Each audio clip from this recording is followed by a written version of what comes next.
Hey, Kelley. How you doing? I'm in a great mood. Good. I don't know what your thoughts were of the last podcast. I literally called it a snooze fest.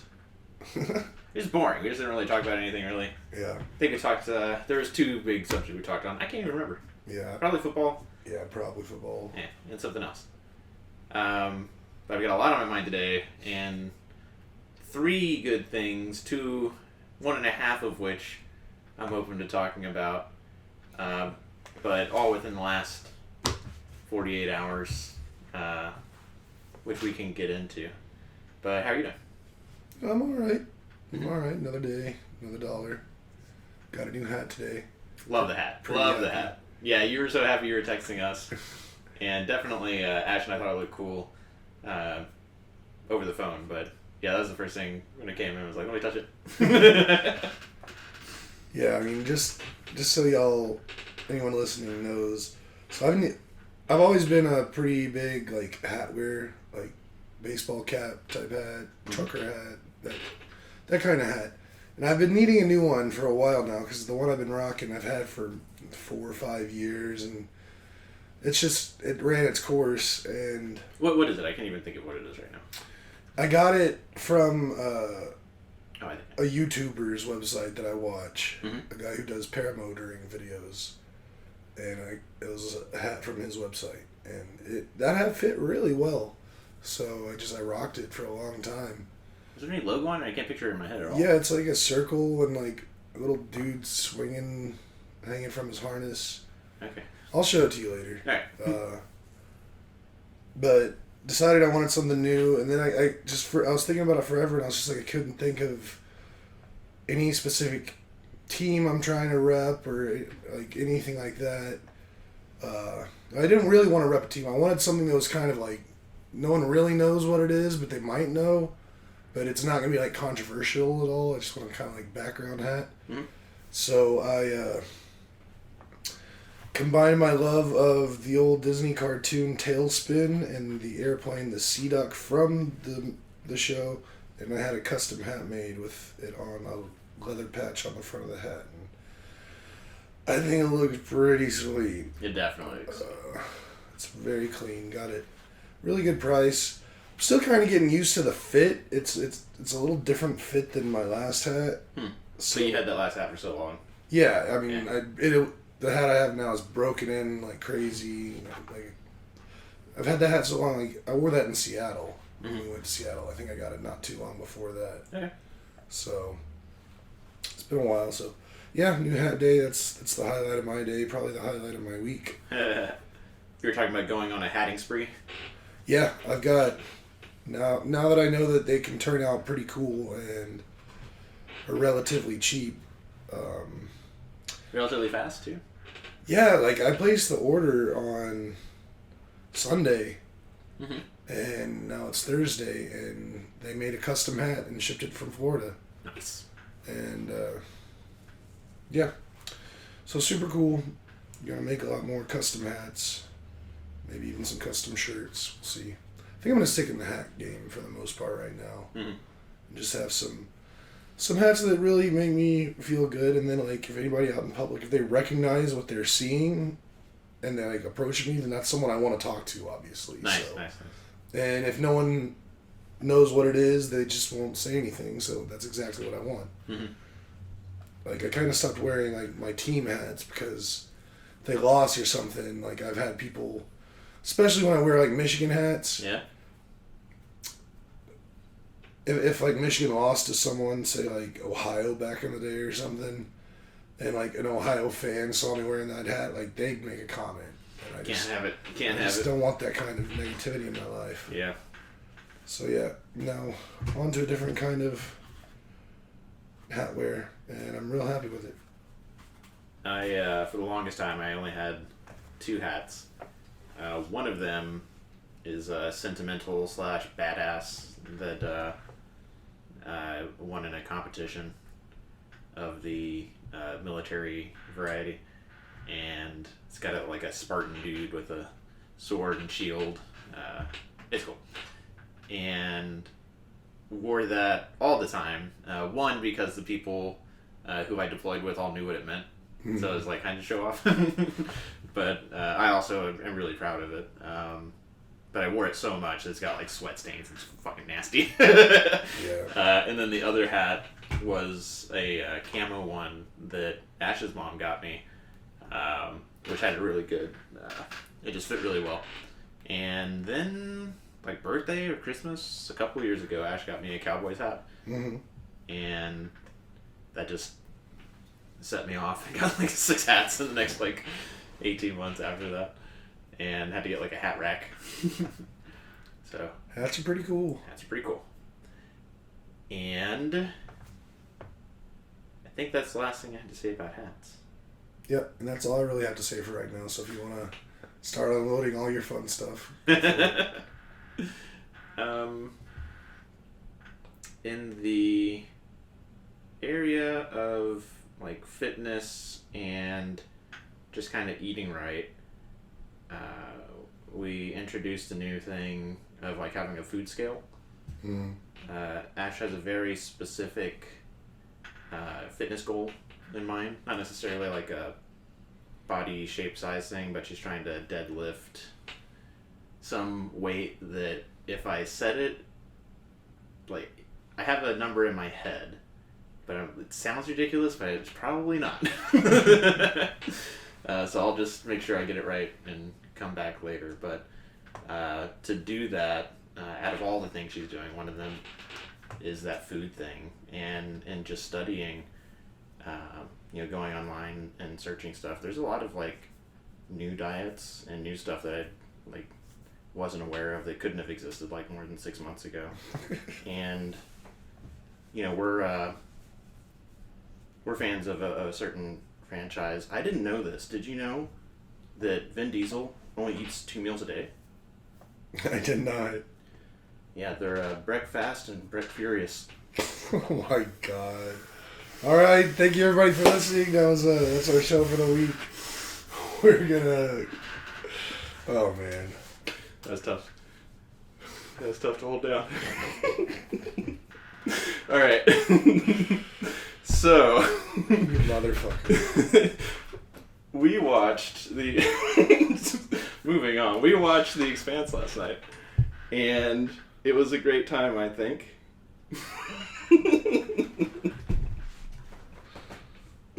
Did you enjoy it? I mean... Kinda. The end of the first episode, do you remember what happens? Yeah, not exactly. Alright, so first of all, The Expanse, 10 out of 10. Highly, highly, highly recommend. As high as I've been on it, even higher after last night. We watched 2 episodes, and one of the cool things is like the realism of it, or like the attempt at realism, you know? Like, I'm sure Neil deGrasse Tyson could look at it and be like, that's not right. But they're like literally trying to make it as realistic as possible. Mm. And just because we've been watching this for, 2 years. Yeah. It feels like 2 decades. Definitely, I've assigned like 2 characters as that's me, that's Ashley. And I can't stand to see like anything bad happen to the Ashley character. There's been a lot of bad stuff happening. And the end of the first episode, she did this really badass thing to... There was... I remember now. Yeah. So there's a character at the beginning of the first episode that did something good, and this in our group chat, because we're group chatting each other while we're watching this. Yeah. I was like, good guy, whatever. And Jeremy was like, I hope he doesn't die.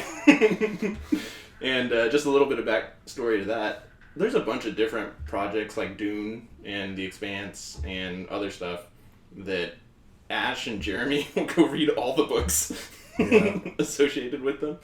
And I found out that they got, the books and the shows, they don't always match up. Mm-hmm. And there's so much content behind The Expanse, and they got to a point where like a new ship, a new crew was introduced, and independently both of them were like, I'm out. This is I'm too used to the old ship and the old crew. And I guess there's in the show they have them overlapping. They have that new content that they didn't read is a part of what we've been watching. Mm-hmm. So there's stuff they genuinely don't know is going to happen, including this. where Jeremy was like, "Hope he lives," and then independent of each other, Ash and I are sitting like butt to butt, like our phones are within 3 feet of each other, and I start typing like Game of Thrones music intensifies, and Ashley sent over a Game of Thrones GIF, and that was amazing. That they both came over at the same time. We were howling, so that was cool. And then just the way that episode ended again has a lot to do with the realism that they go for, and just amazing. But they have been very heavy on the character that psychologically I don't want anything to happen to her, because I have like tied her so much to Ashley in that show. It's been very her-centric recently. Yeah. Yeah, The Expanse. Y'all go watch it. And pull up my notes. We're supposed to be getting NFL schedules released here in the next hour and 10 minutes. Yeah.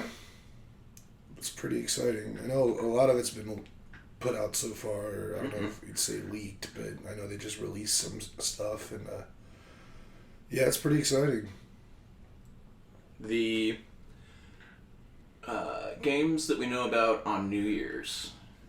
I mean, the big one is the Bengals at Chiefs. Mm-hmm. I'm already thinking about like anniversary and like, are we going to take a trip? We're going to go see a football game. Kansas City, I've been to. I've had barbecue there. I think there's some Civil War stuff having to do with like secret caves along a river that the Confederates used to get around blockades and stuff. But that's like the two things I know about Kansas City in that area. So maybe not the best place to vacation to, but we'll see. Definitely, as soon as the Cowboys schedule comes out, I think it's been released that their first game is an away game, which is the same as last year. Like, they went to Tampa Bay for their first game. Yeah. And then Ash and I went to the second game, which was their first home game. We might, as soon as we know what their schedule is, I'm looking to buy tickets. It's probably, I mean, do you think you'll be able to buy tickets as soon as it's released, or do you think it's like tickets will go on sale like Monday? Is that the NFL site? Yeah. If you go to their schedule release, they've got buy tickets like on the games that have been released so far. Oh, wow. Where's this? One thing I did see so far is that, I mean, I guess it doesn't really, it's not like who's playing, but I saw the Patriots announce for their home opener they're going to have a big Tom Brady celebration and welcome him back. I didn't watch any McAfee today, but I'm sure Boston Connor went off on that. I don't even think I heard it on that. I think I just saw it somewhere else. I saw it on Facebook. But that's cool. I guess they're like, okay, he's officially. Yeah. Where I saw a lot of people saying that this is a sneaky, like he's going to come out and actually play the first drive or something. Right? Sign a 1-day contract. Take a couple snaps. He does a Willy Wonka, like canes his way out there, and then when everybody's cheering for him, goes like Super Saiyan, puts the gear back on. That would be awesome. Wouldn't it though? So yeah, this is pretty exciting. I'm not seeing what you're seeing. I'm not seeing any. That's not the page that I saw, but What page did you see? 2030. I saw a page that had that on the bottom, but also had what had been released. If you go, like, start over at Google and do, like, NFL schedule release. Ew, typing one-handed, you're so gross. Yeah, I don't want to roll around and make a whole bunch of noise. I always think you can hear this chair, but I don't think I pick up on it much when I'm... Oh, I can hear it every time I'm putting it out the videos. Release me. Dude. I think of that all the time, too. From Independence Day? Yeah. Okay. tickets. Now do you see? I see it now. It's very interesting. So I don't know how it works where you can get tickets for the games they released, but not the others. Ticketmaster.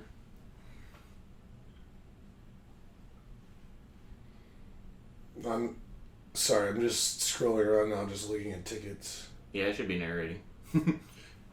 So right now I'm just looking at the Black Friday New York Jets versus Dolphins game, just for shits. Jeez, tickets are so expensive. What's like a top level one? Like, cheapest one? Hmm? $150. The very top in the end zones. Even at the very top on the side, it's like $200. Go the next ring. Down? Hmm? $480 for... Whoa. I mean, that's 50-yard line. If you're in the end zone, $275 per. Not cheap. Ugh. They're pricing us working folk out of going to see football games. It's not like the seats are comfortable or anything either. It's, Yeah. ugh, stupid inflation. I mean, still I get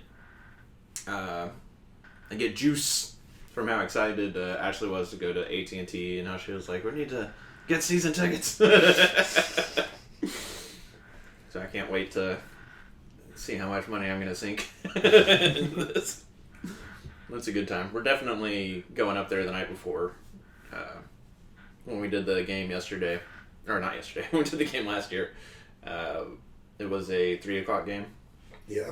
So drove up there in the morning, came back at like 11 or whatever. Yeah, so try to hit a noon game and get in there in like 10 and walk around and stuff. Would you stay there the night after? Or would you? No. Not staying 2 nights in Dallas. Yeah, Ugh. that's gross. Gross. Nasty. Yuck. Ew. South Oklahoma. Indeed. We, Ash got an itch to play Tekken. Jeremy got it for my birthday, I think. Maybe Christmas. I think my birthday, though. And I downloaded it, but we hadn't played it. And played a little bit of it over the weekend. That was kind of cool. We watched 3 stand-up comedies in the last 2 weekends. Mm-hmm. We saw that new John Mulaney special. Okay. You a John Mulaney fan? Nah, not really. How much stand-up comedy do you watch generally? Probably watch... I mean, just whatever you watch on your birthday, mostly. I watch a lot of clips, but I don't go into whole specials. Like, ain't nobody got time for that. Okay. The John Mulaney special, I'm a huge John Mulaney fan. I will just routinely put on like Kid Gorgeous or New in Town, and he's got a third one, but like the 3 big ones that are on Netflix. And he's just, I like that style of comedy. Mm-hmm. His delivery is impeccable. And, turns out a lot of that might have been like coke-addled. Could have owed a lot of his energy to that. Yeah. And did do a rehab stint. And then this comedy special that he just released is his first since then. And it definitely circles around that. That whole rehab thing. I could do a whole dissertation on like what I like about comedy and stand-up comedy. What I like about stand-up comedy specifically. But something I really don't like that was too much a part of this special was when comedians like talk about, it's not just talking about yourself, because you can, like, my favorite thing I like about comedy is either looking at bizarre things and having like a normal perspective, normal take on it, and showing how this bizarre thing is not that bizarre. It's actually like we're all doing bizarre sort of things adjacent to that. Okay. Or the reverse, like a totally bizarre take on a totally benign thing that everybody's doing all the time. Yeah. And the thing I don't like is when comedians, like, invent scenarios, which he didn't invent his rehab, but it was, like, all talking about himself, and it's like, that was the wellspring of it. Like, other comedians have done that, too, in their specials, where it's all about me. Like, Eddie Izzard loved Glorious, loved, the one that me and my brothers watched growing up that I can't remember the name of right now. But he would look at, like, history and then make it funny with, you know, his... Right. Yeah. Whereas, fast forward to last year or the year before, I had us do an Eddie Izzard stand-up for my birthday, and it was all about, like, his struggle. And it lost all the humor because it was too much about him. It wasn't about, like, the world. Okay. Yeah. And it was the same thing with John Mulaney. But then we also watched the Nate Bargatze special that I had us watch one of those either last year or the year before. And he's, like, a clean comedian. Yeah. And just as hysterical. Like, I don't know if you remember, that was, like, one of the ones that we liked out of the 3 or 5 that I made us watch. You made us watch so many so quickly. It's all a blur. I think the ones that were hits were Bargatze and Shane Gillis, the Live in Austin. I think most of the other ones were, like, uncomfortable to watch with you guys. Which I've made some adjustments for my next birthday. Don't worry about having to watch stand-up for my birthday. And then the Nate Bargatze, that was great. And then Matt Rife. When you watch clips, does Matt Rife ever come up? Not that I can recall. He's he's actually like 28 or 30, but he looks like he's 22. Mm-hmm.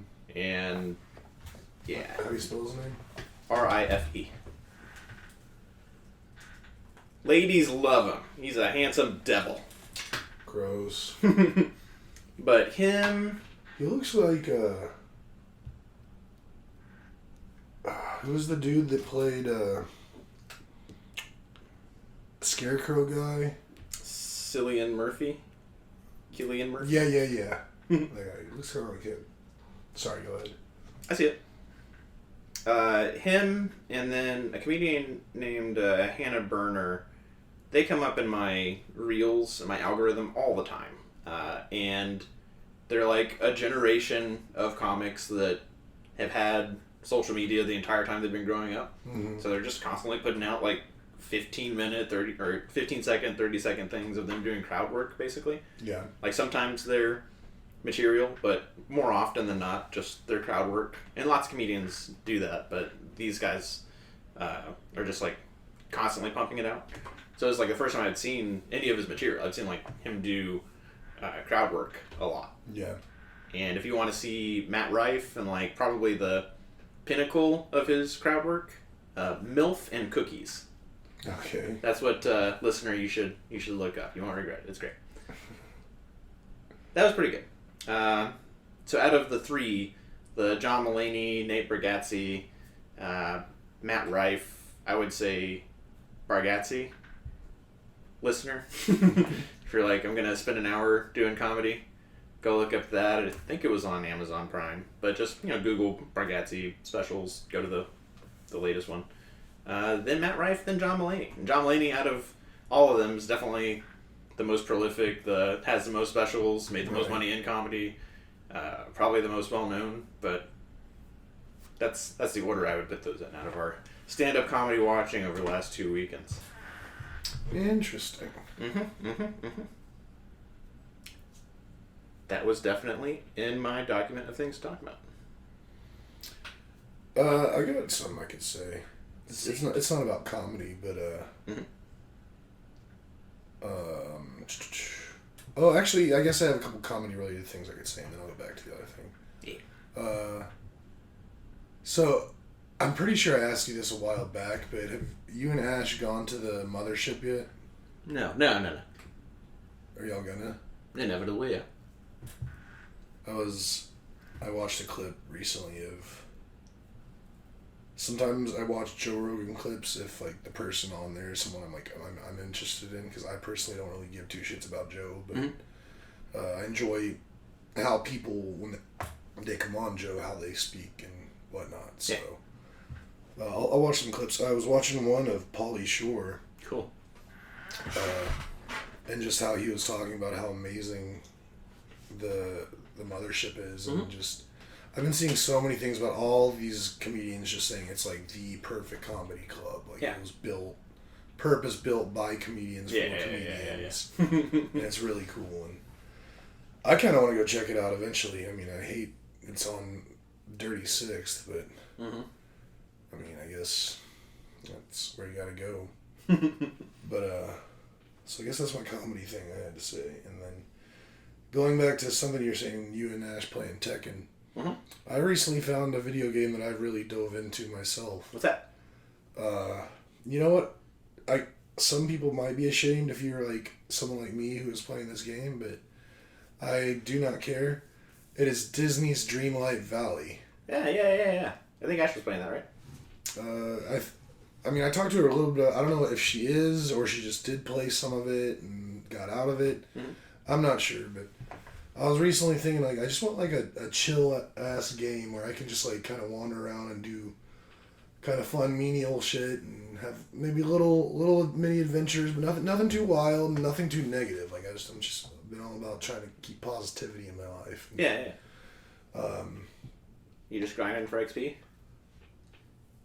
I mean, partially. I mean, that's part of it, because you got to spend stuff you grind for to, like, unlock new areas of the map and to save characters. Because basically the whole premise of the game is there's this place called Dreamlight Valley, which is, like, a village of where, like, Disney characters live.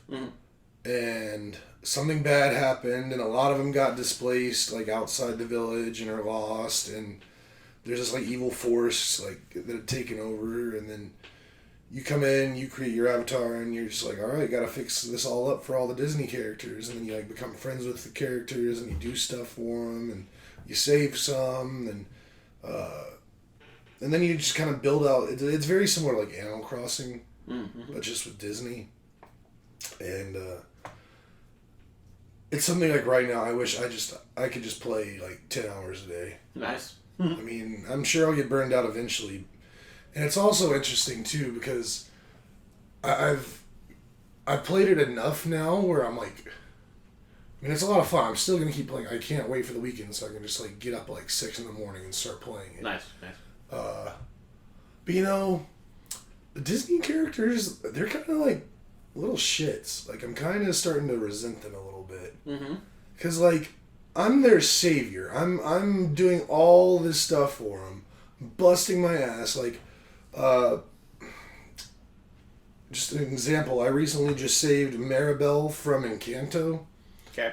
And got her back into the village. And then I even, like, got her house and, like, put it up for her and stuff. And I did all this fucking work for this chick.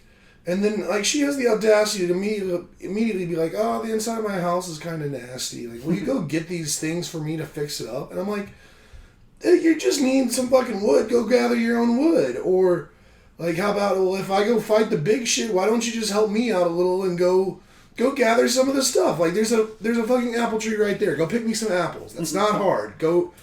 And the thing that really bothers me about her specifically is, like, one of her things, like, if you're just walking around and she's near you, and she'll just say stuff sometimes.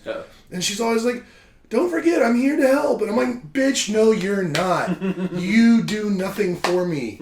You are a drain on me. You should be thanking me for saving your life and saving your house. And then all these, like, I had to do so much for, like, Remy from Ratatouille. He's a little bitch, but I still love him. And He's the dude, not the rat, right? No, he's the rat. Okay.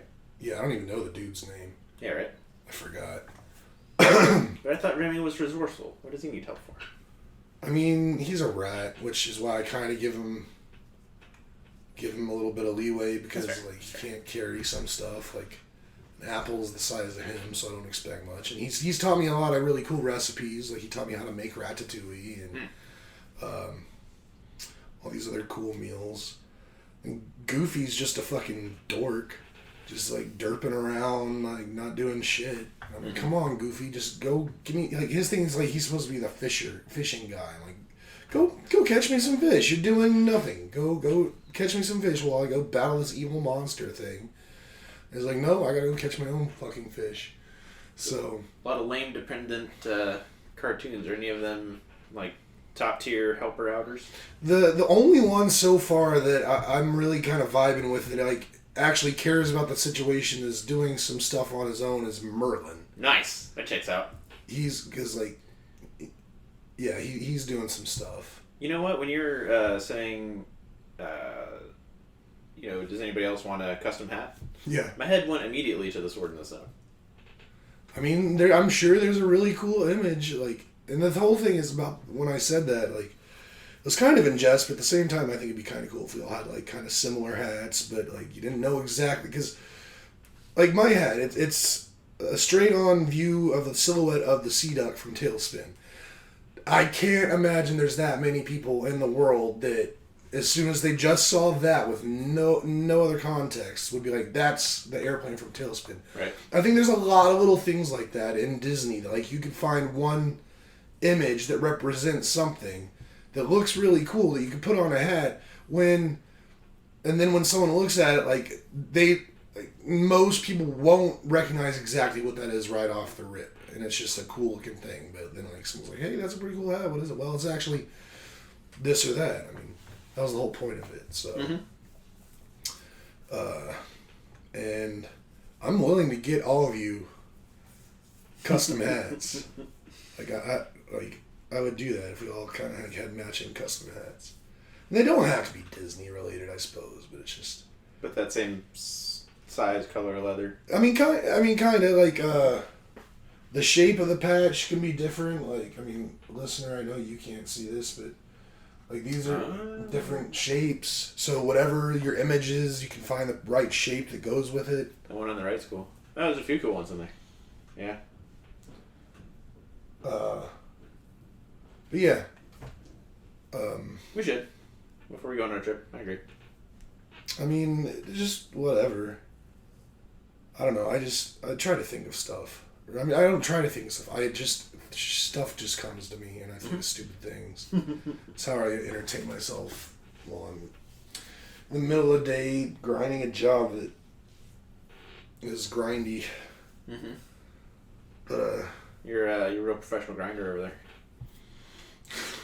I mean, I guess. But yeah, Disney Dreamlight Valley. It's a lot of fun, but it's definitely one of those games. Like, I get so mad when I have to stop playing, or if like something comes up that like takes away time from me playing. It's really hard because I want to play all day every day, but I know that like if I get into it, then it's gonna start messing something up. I've had problems with video games doing that to me in the past.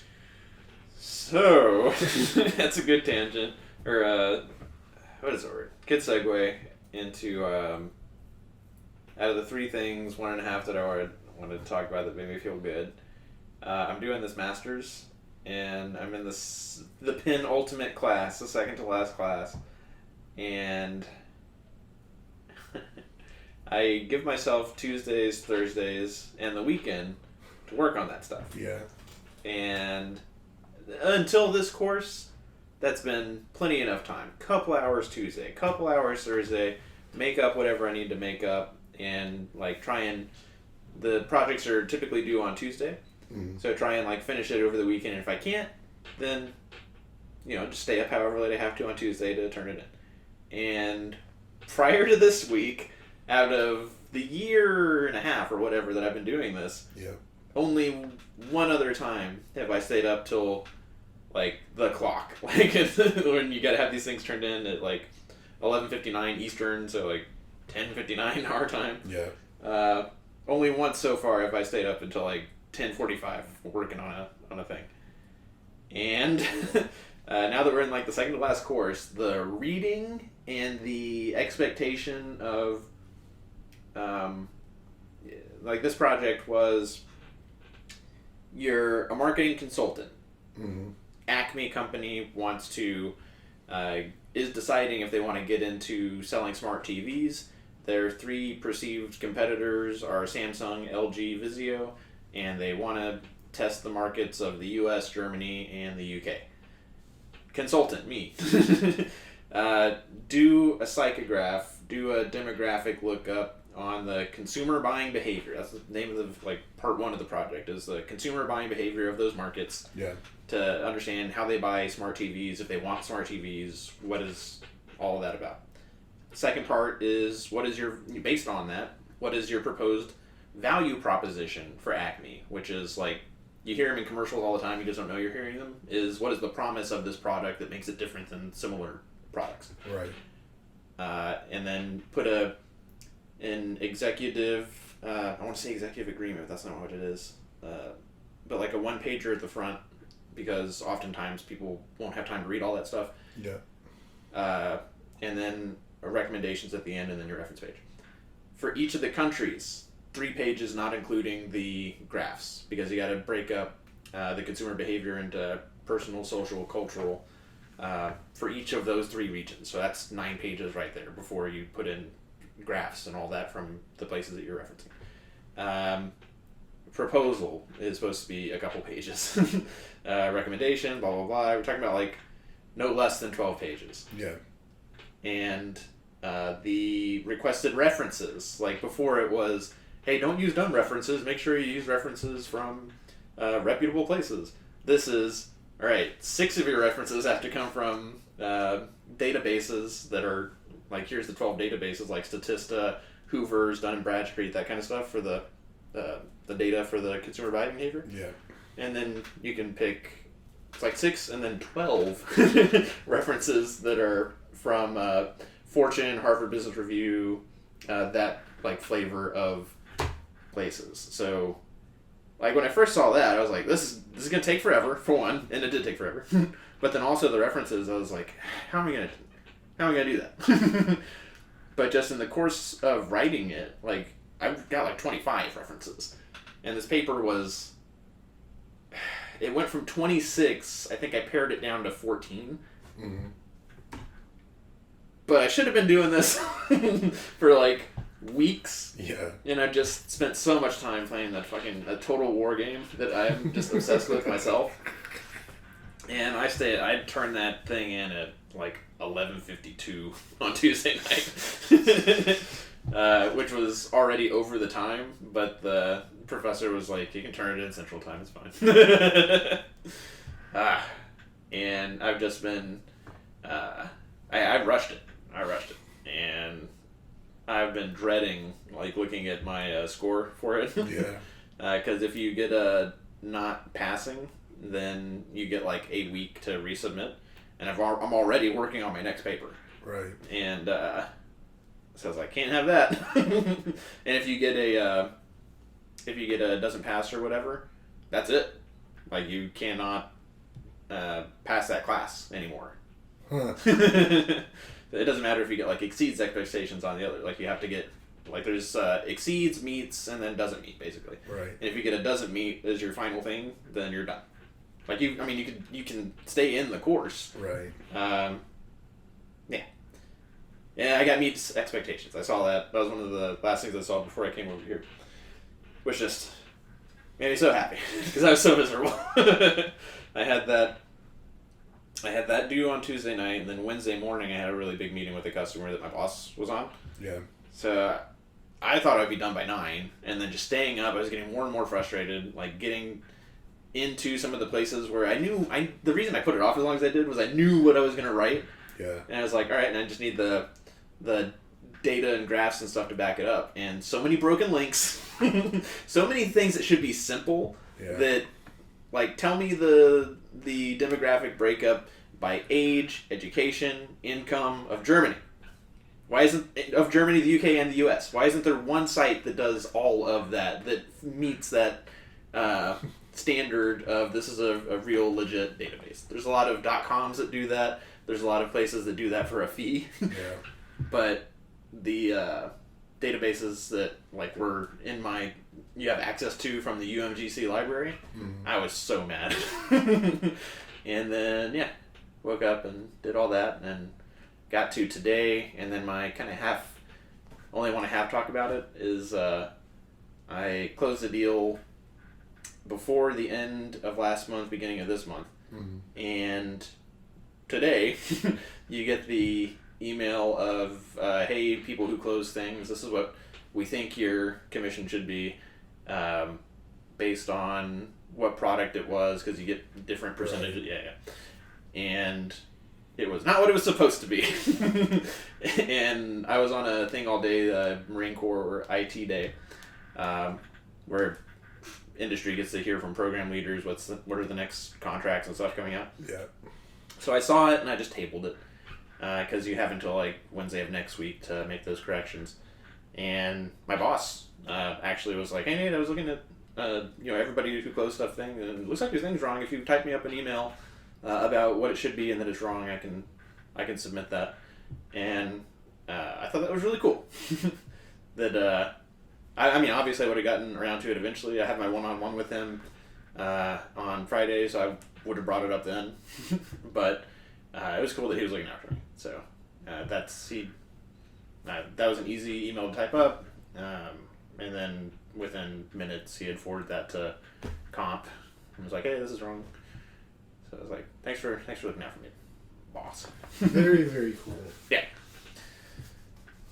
And that's why I came in here in a good mood. It's kind of Heck yeah, man. all those things. I like seeing you smile. It's contagious. Cool. Glad to hear that. It's 40 minutes. You want to call it? Yeah, I've said all I had to say for today. You want to hear another joke? All right. Why? No, not why. Do you know why boxers don't have sex before the big fight? Why is that? They just don't really like each other. All right, guys. Thanks for listening. Hope you had a great week. I hope you have a great week ahead of you. Have a wonderful weekend. We love you very much. And I'm